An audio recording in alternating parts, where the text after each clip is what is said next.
حضرت عائشہ رضی اللہ تعالیٰ عنہ فرماتی ہیں کہ یوسف علیہ السلام کو دیکھ کر عورتوں نے ہاتھ کاٹے.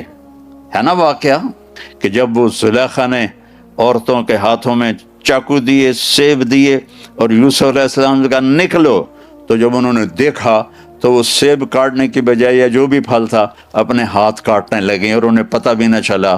تو حضرت عائشہ فرماتی ہیں کہ یوسف علیہ السلام کو دیکھ کر عورتوں نے ہاتھ کاٹے تھے، میرے حبیب کو دیکھتی تو سینے چیر کے بیٹھ جاتی. یوسف علیہ السلام کا سارا حسن دکھا دیا اور اپنے نبی کا سارا چھپا دیا. اگر اپنے نبی کا سارا حسن دکھاتے تو آنکھیں ختم ہو جاتی، لوگ دیکھ نہ سکتے.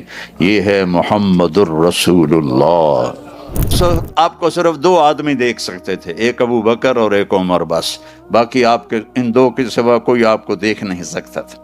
آپ کا چہرہ 14ویں رات کے چاند کی طرح چمکتا تھا. جابر بن سمرہ فرماتے ہیں کہ ایک دن 14ویں کا چاند نکلا ہوا تھا، ہمارے نبی مسجد میں بیٹھے تھے اور سرخ رنگ کی چادر آپ نے اوپر لی ہوئی تھی جس میں کالے دھاگے تھے.